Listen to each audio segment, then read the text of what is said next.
Nós prendíamos assassinos nas favelas do Rio de Janeiro. Ó, bota uma camisa, bota um tênis, né? Isso é o básico. É digno, né, cara? Pelo menos dá um pouco de dignidade pro cara. Agora, o Oruan e o Pose, eles já começaram a sacar que algumas coisas que eles fazem são atraso de vida, mano. Não, são atraso de vida, porque o Pose já apareceu com Bíblia na mão, o Oruan já tá puxando pra um outro lado também e tal, porque os caras viram que isso aí é problema, velho. Vocês acham que o Oruan é um menino inteligente, assim? Ou ele é bem orientado? Eu acho que ele é um estrategista digital absurdamente bom. Assim como o MBL da vida, por exemplo, que tá disputando com ele. Ele como figura, assim, cara, é genial. Ele pauta o debate, mano. Como cantor, acho ruim, mas é uma opinião minha. Eu não gosto de pagode, também não gosto da música do Oruan. Mas ele como caricata, é uma figura que chamou muita atenção. Acho que mais pelo visual dele no começo do que pela música, né? Ó, hoje eu posso falar pra você que existe 3 pessoas nesse país que são muito boas de pautar debate. E são... a palavra genial não quer dizer inteligência em tudo, tá? Genial nessa estratégia. É a sacada, né? Oruan, Nicolas Ferreira e Érica Hilton. Pra mim são 3 pessoas que hoje, qualquer coisa que fala no Brasil, eles são jogados na hype lá em cima, e aí isso tem uma resposta. São essas 3 pessoas pra mim hoje, tá? São Érica Hilton, Nicolas Ferreira e Oruan. O MBL tem pegado uma carona com aquela moça... Amanda. Foi absurdo que fizeram com ela aquelas ameaças e tal. Eu defendi ela nesse ponto. E muita gente que poderia ter defendido ela, que defende uma pauta, não defendeu. Mas ela consegue, hoje, rivalizando com o Oruan, ela tá alavancando a carreira dela. Por quê? Lógico. Tudo que o Oruan faz, joga hype lá em cima. Então, eu acho que ele é um estrategista nesse ponto. Então, e ela também tá pegando carona, né? Estão todos surfando nesse debate. E eu fico triste porque a gente foge da objetividade. Eu me posicionei contra essa lei anti-Oruan. Na verdade, Pimentel, a lei não é anti-Oruan, é o apelido da lei. Bom, mas quem apelidou essa lei de anti-Oruan já buscava marketing, né? Já buscava mídia. Porque... Foi o Kim Kataguiri, não? Não, foi a Amanda, foi a Amanda. Porque qual é a questão? Eu até falei com o Kim, porque eu gosto do Kim. Eu adoro o Kim. Eu acho o Kim um cara muito inteligente. Aliás, eu vou deixar claro aqui, na minha opinião, tá? O Kim é um dos únicos e poucos deputados que trabalham efetivamente no Brasil. Eu sei porque eu acompanho o trabalho dele, cara, e ele é fantástico. Mas vamos lá. Vamos à questão prática, objetiva. O que eu li da lei à época, não sei se ela foi mexida. Uma prefeitura que contratar um show de um cantor que faz apologia, tem que devolver o dinheiro, né? Calma aí. Bom, como apologia é um fato tipificado no Código Penal. Então, para que eu diga que é apologia, tem que ter um inquérito policial. Inquérito policial tem que ter um processo penal. Eu tenho que ter o trânsito julgado em 3 instâncias. Então, eu vou saber se aquilo é apologia de fato daqui a 11 anos, sabe? Então, essa lei me parece inexequível, me parece uma lei muito boba. É só para gerar debate. Bom, eu não quero que o meu representante gere debate. Eu quero que ele proponha coisas verdadeiras. Factíveis. Que possam ajudar a sociedade, né? Mas, por exemplo, esse MC... isso é muito difícil, mas o MC... Como que vocês falaram? Desculpa o nome dele? Pose? Pose do Rodo. Pose lá foi diferente do Oruan, pelo que eu entendi. No show dele, eu não acompanho eles, tá, gente? Nada contra. Mas, assim, tinham armas lá e ele me parece ter feito o sinal do Comando Vermelho. Sim, eles fazem shows na favela E aí, na verdade, cara, né? o que deveria ser feito na minha visão e que você falou beleza, vamos investigar se tem alguma coisa a ver com lavagem, etc. Porque a gente sabe que muitos, não eles em si, mas que muitos artistas de milhares de categorias, digamos assim, tem essa questão de lavagem de dinheiro. Mas, fato você falou o seguinte, né, Rodrigo? Às vezes a gente corta o baile funk e melhorou, né, pelo que eu entendi em algum determinado momento, essa questão de matança, de tráfico. Por que isso? Duas questões aqui bem razoáveis. Eu, assim como ele, eu tenho essa questão de cinema, né? Eu tenho possibilidade de conhecer jovens que abandonaram o Comando Vermelho. E alguns, de fato, abandonaram mesmo, possuem ódio, raiva do Comando Vermelho. E mágoa do Comando Vermelho. Alguns até se tornaram conservadores, né? Eles odeiam o crime.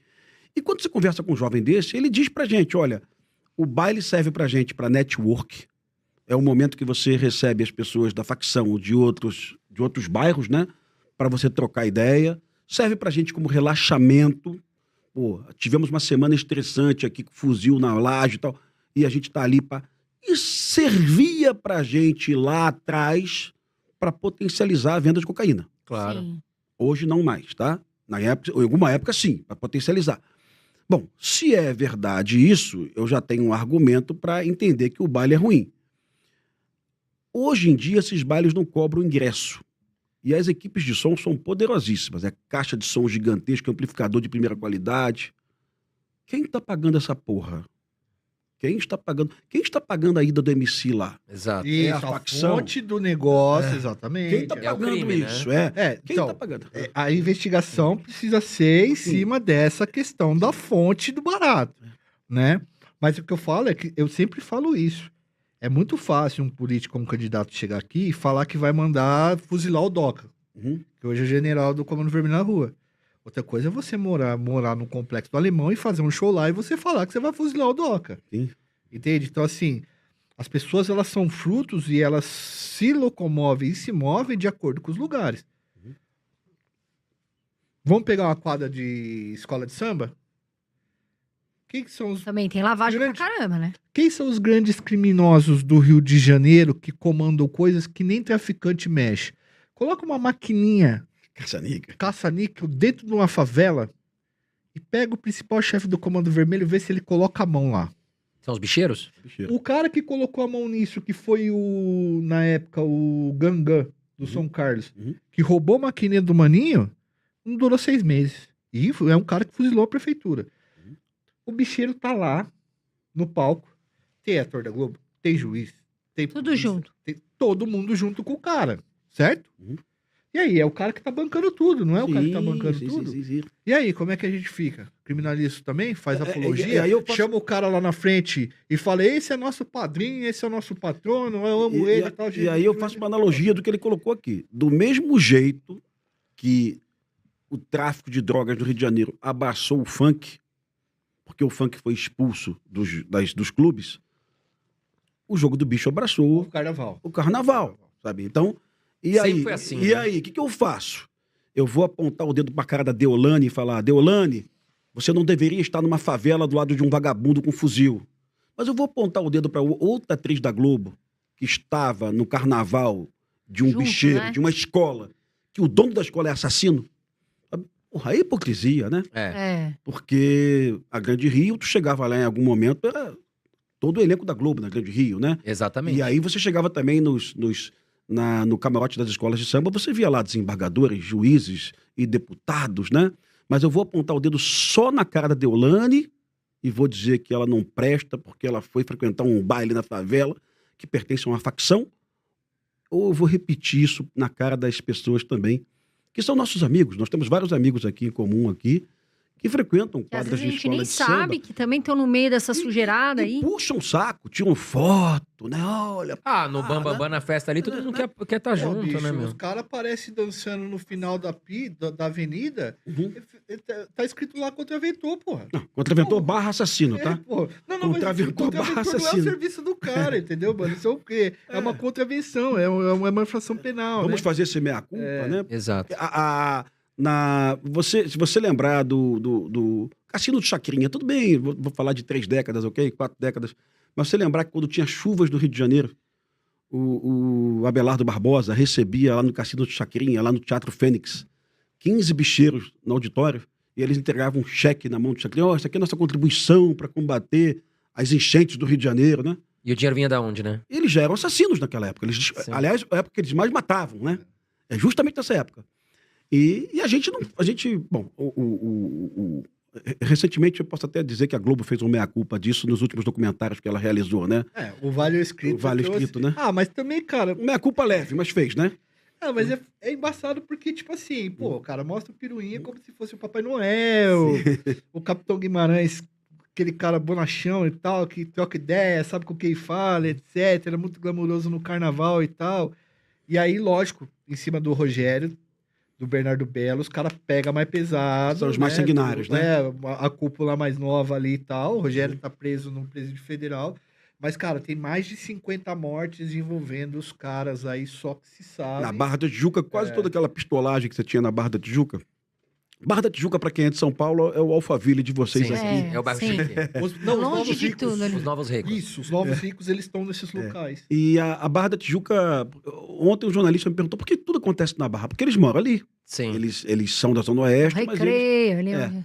E jogador de futebol, miliciano, influencer, policial corrupto. Tem uma Mano, é um absurdo. Tudo misturado. Às vezes você tem no bar o MC que canta na favela, metendo louco. Você tem o miliciano, que é chefe. Você tem o bicheiro. A Às vezes influenciadora que também rouba. que promove bet. anuncia o Little Joguinho. Tiger. Você tem todo mundo ali, cara. Você tem juízo, médico e tal. Todo mundo tá no mesmo lugar ali na Barra. Quando fala miliciano, é policial? Nem sempre. Em algum momento já foi, mas mudou bastante. Os pés inchados, né? Pô, Leste, tem que ler. Vou deixar aqui. Eu terminei de ler o livro da Cecília. Nossa Senhora. O livro, porque ela fala como nasce um miliciano, né? E ela deixa muito claro como a milícia do Rio de Janeiro ainda hoje é muito poderosa. Você Como conheceu o Cabo Bené? conheci de nome, pessoalmente nunca tive com ele. É um assassino da milícia, que na verdade na polícia militar nunca foi um policial de frente, sempre trabalhou em refeitório, em rancho, né? Era o rancheiro do quartel, cozinhava no quartel, né? Ele falou do Bené por quê? Porque durante a pandemia, a Polícia Rodoviária Federal e a Coordenadoria de Recursos Especiais da Polícia Civil cercaram um bonde de milicianos e mataram 13 milicianos, né? Num confronto. E esses 13 milicianos, só um era policial, que era o Bené. Sim. Se isso acontecesse há 10 anos, possivelmente 5 ou 6 seriam policiais. Eu uso esse fato para provar para os meus amigos cientificamente que já ocorreu uma mudança do tipo do miliciano. No filme Tropa de Elite 2, os milicianos eram policiais. Mas de lá para cá, as corregedorias expulsaram muitos policiais. E os policiais sabem que não vale a pena mais se associar à milícia. Mas assim... Desculpa. E o Bené virou um miliciano que também roubava carga, né? Era ladrão de cerveja. Tá? Ele é clínica geral. Clínica geral. E graças a Deus foi morto pela polícia, porque é um cara muito mal, matava candidatos a vereador e tal. Graças a Deus ele partiu dessa aí. Porque A Cecília é corajosa, cara. E a Cecília fez uma investigação sobre isso, é uma professora, jornalista. Qual o nome do livro? Só pra gente dar o crédito aqui. Como nasce o miliciano. Como nasce o miliciano. Tá quentinho, saiu do forno agora esses dias Cara, atrás. é uma obra muito importante de Ela ler, cara. traz um organograma assim dos casos. Porque como é que nasce a milícia? Já que vocês perguntaram, o barato era assim, ó. Isso já é antigo no Rio de Janeiro. A região, principalmente a região oeste do Rio de Janeiro, ela começa a crescer muito dos anos 90, dos anos 80 para frente. Região de Jacarepaguá, Campo Grande. E há muita gente ali. E o Estado simplesmente não dá conta de fazer tudo. E muitos policiais moravam na área. A primeira coisa que eles abriram foram batalhões e essas coisas. Cada região ali tinha um cara que eles chamavam de quebra, que era geralmente o policial da região, que era procurado pelas pessoas. Então, acontecia alguma desorganização, o cara não ia lá na Zona Norte para poder fazer um BO na delegacia. Não, ele procurava o policial que estava perto dele, o policial, você conheceu vários deles, né? Sim, vários. O Sargento Pereira, Falcon, vários, era os quebra. Eles resolviam o assunto, mano. Por exemplo, roubaram meu carro. O cara ia e falou que roubaram seu carro onde? Tal coisa. Eu juro por Deus, o cara ia, em 40 minutos ele voltava com o carro, o cara pedia desculpa. Então era desse jeito. Esses caras começaram a ver que quando você pedia uma contrapartida, a hora que você prestava esse serviço, o cara te dava porque ele se sentia agradecido. Os caras começam a se juntar e eles começam a fazer esse serviço de segurança em troca de dinheiro e tal, e poder, né, de certa forma. E de repente esses grupos começam a ficar maiores e eles começam a ver que falta van, que falta iluminação, que falta uma série de coisas. Eles começam a olhar aquilo e falar assim, bom, eu posso, acho que, fornecer esse serviço aqui e fica em contrapartida também como de segurança. E aí começam a crescer esses grupos ali dentro. Primeiro com policiais realmente, tinha uma certa legitimidade, porque a população enxergava no cara mesmo, porque o policial ele não deixa de ser policial, 24 horas ele é policial, só que depois esses policiais eles vão ficando mais velhos, ou vão sendo presos, e aí os caras mais novos começam a entrar e esses caras não são necessariamente ligados à polícia, mas eles também não são faccionados. E aí eles começam a entrar. Aí, quando entra o Carlinhos Três Pontos, aí mistura tráfico com milícia e... Aí junta o grupo todo. Mas se a gente fosse falar, é uma pergunta assim, pessoal, que eu faço para muitas pessoas, porque eu tenho muita dúvida sobre isso. Se a gente falar em pena de morte no Brasil, né? E quero saber até a opinião de vocês, se puderem falar, claro. O que eu penso? Para alguns casos que são provados e que são mais do que provados, porque a gente sabe que tem muitas pessoas que respondem e são inocentes, né? Daria certo no Brasil, por exemplo, estuprador, não é provado, realmente sabe, pena de morte, assim como a gente vê nos Estados Unidos, etc. Daria certo aqui no Brasil? Pô, cara, Carol, quando a gente fala provado tudo, eu tenho um grande problema de discutir isso no Brasil quando o primeiro deputado da história desse país foi preso em 2004, pô. É verdade. Mas calma aí, Pô, é foda. Mas assim, ó, estuprador... Deixa eu ter uma posição clara aqui. Estuprador é cara que mexe com criança, eu quero que vá pros quintos dos infernos, tá? Exato. Você sabe que a gente tem um amigo que ele é da Polícia Federal e ele é da área de pedofilia. Uhum. E ele contou pra nós que, assim, eles já têm tudo provado, porque eles fazem um estudo daquilo ali muito tempo antes de ir. E ele falou, Carol, eu vou lá e eu ainda apanho. Ele falou, os caras me chutam, eu apanho e eu tenho que ficar quieto. Então, quer dizer, a polícia... que é uma pedofilia, é um absurdo, né? Que a gente tá falando. E o cara ainda tem que chegar lá e apanhar do pedófilo e falar, não fui eu. E sair, o policial sai como ele tem que aceitar isso, é um absurdo. O Carol, eu não confio na justiça brasileira, nem na polícia brasileira, na capacidade de elucidação da polícia, para que a gente tenha pena de morte no Brasil. E se você puder assistir lá um documentário dele, eu acho que foi o primeiro documentário que eu vi dele, foi do fazendeiro lá do Rio de Janeiro, da morte da época do Pedro II. Condenado à morte. Ah, o Fera de Macabu. Se puder assistir... Mota Coqueiro. Tá lá ainda, não? Não, tá lá, mano. É um dos mais Como chama? Ele fala sobre a última pena de morte do Brasil. Pá branco, né? O negro ainda foi executado. Que depois você vai investigar, não tinha sentido. Não foi ele que fez. Não foi ele que matou. Barato. Ele só tinha inimigos poderosos que eram desafetos dele e ele acabou sendo... E o Dom Pedro II se arrepende depois, né? Ele nunca mais manda executar Nunca mais manda executar ninguém. E nos Estados Unidos, acho que há alto índice de pessoas que vão pra pena de morte, acabam morrendo, mas que depois descobrem que elas eram inocentes. Então, se nos Estados Unidos tem problema, aqui no Brasil pode ser pior. Agora eu queria entrar em um assunto com vocês. Só um segundo. Cumprir a pena inteira, por exemplo, 60 anos de pena, 70 anos de pena... Eu sou a favor, para um estuprador e tal, etc. Só que no Brasil sai muito antes, né? Se acontecer na periferia, não vai nem preso, tá? Não vai preso, o crime não deixa ser preso. Não, é que eu falo que... O crime resolve lá. Resolve. E é isso que eu queria entrar agora com vocês. Mesmo. É, sim. Rápido. Tribunal do Crime. O que a população que mora na comunidade pensa sobre isso? Muitas vezes resolve a vida do cidadão que mora lá, ou eles têm medo do tribunal do crime. E assim, vamos supor que a pessoa seja julgada culpada. A gente já viu chicoteamento. Quais são assim, as decisões mais cruéis assim, que eles fazem? Cara, uma em certas localidades, uma das formas de você entender se o traficante faz uma boa gestão ou não faz na localidade, ou o chefe do crime, é a habilidade dele de resolver problemas cotidianos que tem em muitos lugares. A gente tem problema aqui para decidir uma sociedade, a gente não manda o pistoleiro, algumas pessoas mandam o pistoleiro do aluguel, mas a gente entra na justiça, a gente consegue pagar, dá um processo aqui, outro processo ali e tal, e etc. Eu tô recebendo processo de sócio, beleza, a gente resolve dessa maneira. Na periferia, o cara não vai na polícia, não vai na delegacia, muito longe, não resolve e tal. Os problemas cotidianos são resolvidos por quem tem o poder lá. Quando exacerba e vira um crime muito grave, como, por exemplo, o estupro, alguma mexida com criança e tal, o tribunal do crime vem e já era, mano. Ele passa o rodo de verdade. Não tem segunda instância. Não tem segunda instância. Os caras passam o rodo mesmo. É rapidão, você se reúne com os caras, os caras fazem ata. Inclusive tem uma ata que os caras fazem, porque os caras têm que justificar depois lá pra cima que tá fazendo. Caiu no tribunal do crime e já era. Aqueles 3 médicos... No Rio de Janeiro teve um caso na Barra da Tijuca, que 4 médicos, eles foram num congresso, ortopedistas, E eles estavam ali no quiosque na Barra, né? Tomando uma lembro dessa cerveja.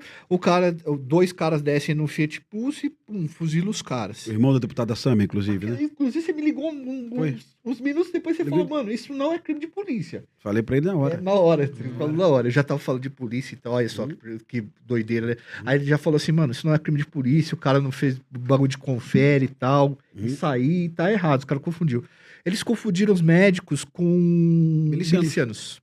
Armando Samia Bonfim tava no meio disso daí, ele era médico, né, e ele foi executado, infelizmente, era irmão da deputada federal. O que aconteceu? O Tribunal do Crime achou os caras e matou os caras em 45 minutos. Depois do acontecido. Acho que ainda mandou chamar, né? Mandou chamar ainda, né? Mandou chamar, né? Mandou chamar. Dizem aí, a Vera falou que talvez, supostamente, esses caras tenham feito uma videoconferência até dentro da própria cadeia e resolver. Dizem. Era o BMW, Jean e Leco Leco, não é isso? Só que o Leque e o. Esqueci o outro moleque, o Felipe. E aí os dois foram executados e colocados. Mas um deles era filho de um porteiro do meu prédio antigo, sabe? Caramba. Que ele me contou meses antes, ó, meu filho era miliciano e fez a transição pro Comando Vermelho. Olha, o pai me contando essa história, né? Então, assim, e depois o pai me contou, meu filho estava naquela pistolagem e morreu, foi pro tribunal. E aí lá ele é fuzilado? Ele foi fuzilado, né? Foi fuzilado. No caso, porque tinha que fazer o serviço rápido, né? Sim. Em algumas situações os caras fazem outras coisas. Estuprador deve Acho ser que era uma muito... resposta do Comando Vermelho para a sociedade, viu? Acho que era uma resposta do Comando Vermelho era bem assim... Não, deixa os caras no mesmo carro que aconteceu o barato para não ter problema, deixou os caras no porta-mala e, ó, é aqui. Já julgamos, já condenamos, já o erro foi inadmissível, a gente não queria fazer isso. Mas deixa eu dar um outro contexto disso também. Quando você está num prédio da Zona Sul do Rio de Janeiro, da Tijuca, em São Paulo, Salvador, e teu vizinho de cima deixa uma infiltração entrar na tua casa, você vai acionar o síndico e depois você vai partir para o juizado especial civil, né? Pro juizado, vai ter uma decisão favorável, o vizinho de cima vai ter que fazer a obra. Vai falar que pode fazer a obra só em 24 vezes a perder de 20. Exato. Agora, imagina isso numa laje de favela. O que a gente viu na época da UPP? A UPP foi estabelecida no Rio de Janeiro e o morador comprou uma laje. Aí ele comprou a laje de um barraco por... É muito comum você vender sua laje para que alguém levante uma casa em cima. Aí o morador comprava a laje por 50 mil, 60 mil, e na hora que ele ia fazer a casa dele, o cara que vendeu a laje dizia, ó, te vendi a laje, mas não te vendi a servidão para tu fazer a escada. Ué, então, perdeu. Vendi a laje, mas não vou te franquear a servidão. Aí o morador procurava a UPP. Foda, hein? E o policial da UPP não é juiz. O policial da UPP, ele falava pro morador, olha, procura a justiça, né? Porque você foi vítima de uma fraude, né? Aí o morador dizia pro policial da UPP, porra, vocês são uns bundão, hein? Era o dia inteiro resolvendo BO, Unidade de mano. polícia pacificadora, né? Que é aquela... Sim. Quando o tráfico tava aqui, eles resolviam isso na hora. E realmente, o tráfico chamava o... Meu irmão, que porra é essa? Tu vendeu a porra da laje e não vendeu a cerveja? Você é causeiro, Agora você vai construir a escada até semana que vem. Então, mas isso é o sinal claro de perda da soberania do Estado. Porque uma das funções do Estado é levar a justiça. Claro. Né? Agora, pergunta se o Tribunal de Justiça do Rio de Janeiro, aqueles desembargadores e juízes, aqueles promotores, quando a Polícia Militar do Rio de Janeiro montou as bases das UPPs, nós montamos o UPP no Alemão, no Jacarezinho, no Santa Marta, pergunta se o Tribunal de Justiça queria colocar um juiz dentro da favela, um fórum dentro da Rocinha, um fórum dentro do... Negativo. Isso não é pra gente, não. Inclusive, os juízes do Rio de Janeiro fizeram uma proposta de ensinar a mediação de conflito para os policiais militares para que os policiais resolvessem isso. Mas isso não é função do policial. Não é função. Nossa, eu conversei com o policial da UPP, ele falou, cara, era o dia inteiro resolvendo problema. Isso é uma esculhambação, é a ausência de um plano de país, como esse cara falou aqui, como o João começou falando, Pimentel não tem um plano de país.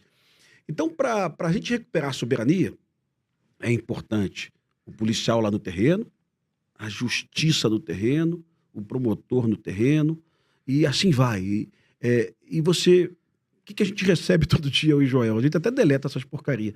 Eu recebi um morador em Salvador queimado pela uma facção. Nossa, ele roubou, botaram fogo no cara e ninguém podia pagar. E as pessoas tinham que assistir. Caramba. A pessoa queimando. Eu gostaria de mandar esse vídeo para os meus amigos de direitos humanos. Olha o que acontece quando a gente não recupera território. Olha o que acontece quando eu deixo o Comando Vermelho, o BDM, tomando conta de um território. Ele viu um caso também, não sei se você já fez vídeo sobre isso, cara, de 3 crianças do Rio de Janeiro que furtaram um passarinho de uma gaiola. Isso é um absurdo. Né? Elas foram torturadas e degoladas, sabe assim? Criança? Pelo Comando Vermelho. Ué, criança desse tamanho esse ano. Elas tinham 9 e 10 Meu anos, Deus, 9 e 10 anos de cara. idade. Passaram numa gaiola, viram um passarinho, pô, vamos furtar. O Rio de Janeiro ainda tem aquela cultura do passarinheiro. Tem em São Paulo isso não, né? Tem. Aí Meu sogro furtaram o tem passarinho e o traficante era dono do passarinho, ou então conhecia o dono do passarinho, do Comando Vermelho. O traficante resolveu na mesma hora, resolveu o problema. Então o tribunal ele vai resolver o cara que é pego em flagrante abusando e fazendo essas coisas, mas ele também vai fazer esse tipo de coisa com criança. Que Vai fazer uma coisa que tenha sentido e Nesse uma caso, outra o Comando coisa Vermelho sem sentido matou ele nenhum. Nesse caso, Os dois que envolveram isso eram um casal que era do negócio, do tráfico, e depois os caras apagaram eles também. Ou seja, a justiça, os traficantes promoveram a justiça, mataram os meninos, né? E depois o Comando Vermelho provocou a segunda justiça. Matou os caras, né? Se considerou uma decisão errada dos caras, irreversível, foi lá e apagou os caras. Né? Então, Agora, voltando ao PCC, né? O Marcola é o líder do PCC. Teve um racha? O pessoal tem falado... O que tá acontecendo? É difícil, André. É que assim, ó, vamos lá. Esses caras do PCC, que são sintonias finais que estão dentro da cadeia, eles estão dentro do Presídio Federal já faz muito tempo. Entendeu? Tipo assim... 10, 15 anos. Eles são caras que são conselheiros, que são chefões, mas na verdade quem toca tudo aqui fora são outros caras. Porque esses caras estão em regime muito fechado lá. O máximo que eles conseguem dar é uma ou outra ordem. Não tem e tal. acesso, né? Exatamente. E eles começam a brigar entre eles por certas questões. Nesse caso, foi o seguinte. O Presídio Federal, ele é uma trancadura absurda, tá? É uma trancadura mesmo. A gente pode falar de impunidade, mas se vocês conhecerem o Presídio Federal, é um negócio sinistro. Esses caras do PCC, boa parte dos líderes deles estão internados lá. Internados não, estão cumprindo pena lá no localidade. E chegou uma época que os caras mandaram tirar a vida de 2 funcionários da Presídio Federal. O Alex Bellarmino, que era um policial penal, estava fazendo um treinamento e foi barbaramente executado covardemente. E, porra, isso aqui foi embaçado, cara. A Melissa Alves, que era uma psicóloga dos caras. Psicóloga, tá? Ajudava os caras na saúde mental. Com a criança de colo, 6 meses. Foi executada na porta de casa com tiros de fuzil. Que absurdo. Só não mataram a filha porque o marido era policial civil, tava com uma Glock e trocou com os caras. Salvou a criança. Só que o sistema federal, ao invés de amolecer, ele endureceu.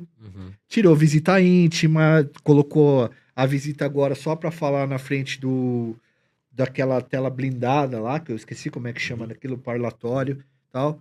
E o Tirissa, que é um dos chefões do PCC, foi julgado por isso.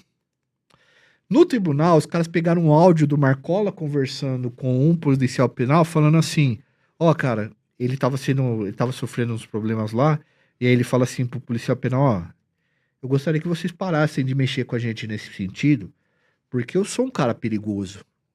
Todo mundo aqui sabe disso. Mas eu não sou psicopata de ficar mandando matar alguém por qualquer coisa. O advogado, que é o Daledor, que é o advogado... O Daledor é um dos advogados mais genial, mas aguerrido do Brasil, né? Genial também no trabalho dele. Ele pegou essa parte do Marcola falando e usou na verdade, o promotor usou na defesa dele, né? Não, na acusação na acusação do Tirissa. Do Tirissa. Tirando a anulação do Marcola, é isso? Isso, como se o Marcola, que é companheiro dele, tá falando que ele é psicopata. Isso, entendi. Entendeu? E aí isso criou um racha dentro da facção absurdo. O Marcola já tava